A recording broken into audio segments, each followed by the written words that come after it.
نحمده ونصلي ونسلم على رسوله الكريم اما بعد اعوذ باللہ من الشیطان الرجیم بسم اللہ الرحمن الرحیم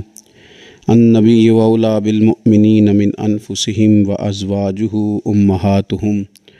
صدق اللہ العظیم الصلاة والسلام علیک یا سیدی یا رسول اللہ وعلى آلک واصحابک یا سیدی یا حبیب اللہ اللہم صلی علی سیدنا و مولانا محمد معدن الجود والکرم وآلہ وصحبہ وبارک وسلم۔ حمد و صلاۃ کے بعد اللہ تعالیٰ نے قرآن مجید میں ارشاد فرمایا ہے کہ النبی اولی بالمؤمنین من انفسہم، فرمایا یہ نبی مسلمانوں سے ان کی جانوں سے بھی زیادہ قریب ہیں۔ وَأَزْوَاجُهُ أُمَّهَاتُهُمْ، اور ان کی بیویاں مومنوں کی مائیں ہیں۔ نبی پاک صلی اللہ تعالیٰ علیہ وسلم کی تمام ازواج مطہرات مومنوں کی مائیں ہیں۔ مومنوں کا ان کے ساتھ خصوصی تعلق محبت ہونا چاہیے، رشتہ عقیدت ہونا چاہیے۔ اپنی ان ماؤں کے ساتھ مسلمانوں کی دلچسپیاں بڑی خوبصورت ہونی چاہیے۔ ہر لمحہ ان کی عقیدت مسلمانوں کے دلوں میں بڑھتی رہنی چاہیے۔ ہماری ماؤں کو، ہماری بہنوں کو، ہماری بیٹیوں کو، ہماری آنے والی نسلوں اور اولادوں کو مومنوں کی ان ماؤں کی سیرت کے ساتھ ہمیں آگاہ کرنا چاہیے۔ وہ خوبصورت زندگی جو ان پاک بیویوں نے گزاری اور وہ طرز حیات جو ان ازواج مطہرات نے چھوڑا، وہ طرز حیات ہمیں سبقاً اپنے گھروں کے اندر اس کی تعلیم دینی چاہیے۔ اکثر سیرت نگاروں کے نزدیک سیدہ طیبہ طاہرہ حضرت ختیجہ الکبریٰ رضی اللہ تعالیٰ عنہ کا یوم وصال رمضان المبارک میں ہے، اور بعض نے لکھا رمضان المبارک کی 10 تاریخ کو ہے۔ کائنات ارضی پر جن لوگوں نے وفا کی تاریخ لکھی اور اس دھرتی پر جن لوگوں نے وفاداری کو حسن، وقار اور خوبصورتی کے ساتھ قائم فرمایا، اور جن کی تاریخ انسانیت کو زندہ رکھے گی، اور جن کا نام قیامت تک لوگوں کے لیے مشعل راہ رہے گا، اور جن کی محبتوں سے لوگ خیرات حاصل کرتے رہیں گے، ان میں ایک نام ہے سیدہ ختیجہ الکبریٰ رضی اللہ تعالی عنہا کا۔ حضرت ختیجہ الکبریٰ رضی اللہ تعالی عنہا نبی پاک صلی اللہ تعالی علیہ وسلم کی سب سے پہلی زوجہ ہیں، اور یہ وہ خوبصورت خاتون ہے جن کی موجودگی میں نبی پاک علیہ السلام نے دوسرا نکاح نہیں فرمایا۔ یہ حضور کے نکاح میں آئیں اور 25 سال انہیں حضور علیہ السلام کے ساتھ رفاقت کا شرف حاصل رہا۔ بڑی امیر تھیں، بڑا مال تھا، اللہ نے بڑا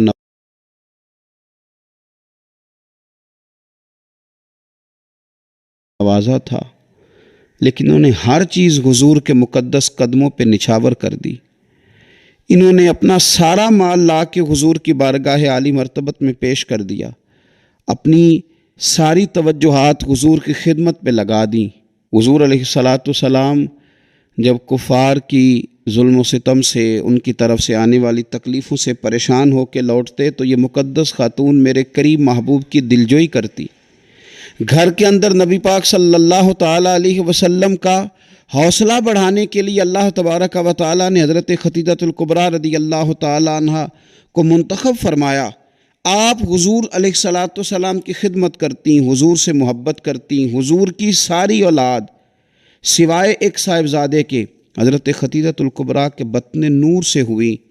اس ملکہ نے امیری چھوڑ کے حضور کے ساتھ فقیری کی، صبحیں بتائیں، شامیں بتائیں،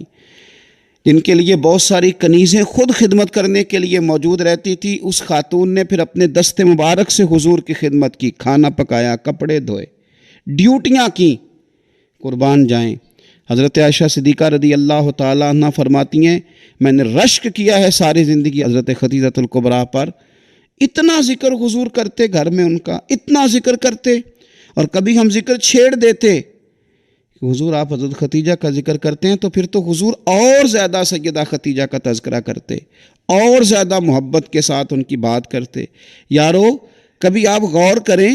کہ یہ وہ عظیم خاتون ہے کہ جن کی سہیلیوں کے ساتھ بھی حضور اچھا سلوک فرماتے، ان کی سہیلیوں کو تحفے بھیجتے، کھانا پکا پکا کے ان کے گھروں میں روانہ کرتے، ان کا پیار کے ساتھ ذکر کرتے، ان کا تذکرہ کرتے۔ آپ کو بخاری مسلم میں حدیث ملے گی، حضرت ابو ہریرہ رضی اللہ تعالیٰ عنہ ارشاد فرماتے ہیں کہ حضرت جبریل امین علیہ السلام حضور کی خدمت میں حاضر تھے،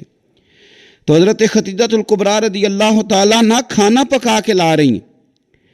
تو حضرت جبریل امین علیہ السلام عرض کرنے لگے، یا رسول اللہ یہ خدیجہ کھانا لے کے آ رہی ہے، اس کے برتن میں آپ کے لیے کھانا ہے، سالن ہے۔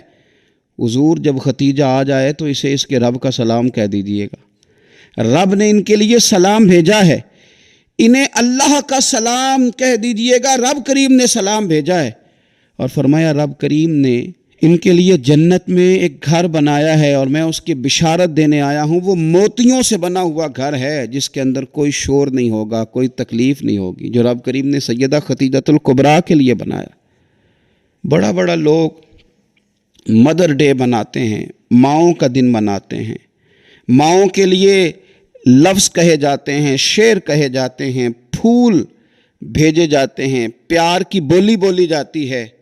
کائنات میں اگر لوگوں نے مدر ڈے منانا ہے، ماں کا دن منانا ہے، تو سیدہ خدیجہ الکبریٰ کا دن منایا جائے، اس ماں کا دن منایا جائے جس نے ماؤں کا وقار بلند کیا، اس عظیم خاتون کا دن منایا جائے جس نے لوگوں کو بتلایا کہ کائنات میں وہ بیویوں جن کے خاوند، جن کے شوہر دنیا میں کوئی بڑا کام کر رہے ہیں، وہ عورتیں اپنا کردار اس طرح کا بنائیں کہ وہ معاون بن جائیں، وہ مددگار بن جائیں۔ اگر وہ عورتیں حضرت خدیجہ الکبریٰ رضی اللہ تعالیٰ عنہا کا نقش قدم تلاش کر لیں گی، ان کا اسوہ نور اپنا لیں گی، تو ہو سکتا ہے کہ ان کے خامد اگر کوئی خیر کا کام کر رہے ہیں، کوئی بھلائی کا کام کر رہے ہیں، کوئی خدمت دین متین کر رہے ہیں، اس اسوہ کو اپنانے کی وجہ سے وہ ڈبل کام کر سکیں گے،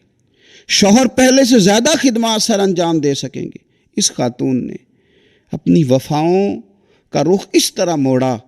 کہ اگر میں کہوں کہ وفا کا دوسرا نام ہی سیدہ خدیجہ الکبریٰ ہے، اگر میں کہوں کہ ادب کا دوسرا نام ہی سیدہ خدیجہ الکبریٰ ہے، اگر میں کہوں کہ شوہر کی فرما برداری کو کسی ایک جملے میں سمیٹا جا سکتا ہے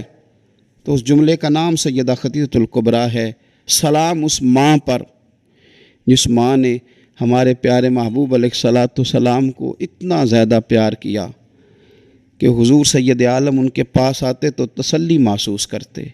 کریم ان کے پاس جب تشریف لاتے تو حضور اپنے دل کو راحت میں محسوس کرتے۔ حضور علیہ السلام نے ان کے وصال کے سال کو غم کا سال قرار دیا۔ آؤ اس ماں کو خراج تحسین پیش کریں، اس ماں کا ذکر کریں، 10 رمضان مبارک کا سارا دن اس ماں کا ذکر کر کے گزاریں، ان کے لیے اپنے دل میں محبت پیدا کریں، اپنی بیٹیوں کو، اپنی بہنوں کو اور اپنے گھر والوں کو یاد کرائیں کہ یہ یوم ہے سیدہ خدیجہ الکبریٰ کا۔ اس دن کے موقع پر اپنی ماں کو سوٹ کا تحفہ پیش کریں، کپڑے خرید کے دیں، اس موقع پر اپنی بیٹی کے لیے تحفہ لیں، اس موقع پر اپنے گھر والوں کے ساتھ اپنے رویے کو نرم کریں کہ آج دن ہے سیدہ خدیجہ الکبریٰ کا۔ اے اللہ صدقہ سیدہ خدیجہ الکبریٰ کا ہم سب کی ماؤں کو جنت میں ٹھنڈی جگہ عطا فرمانا۔ اے اللہ صدقہ خدیجہ الکبریٰ کا جن کی مائیں موجود ہیں ان کے سائے عافیت کے ساتھ دراز کرنا۔ اللہ صدقہ سیدہ خدیجہ الکبریٰ کا ہماری ماؤں کے حق میں رحمت والے فیصلے فرمانا۔ آخر دعوایا ان الحمدللہ رب العالمین۔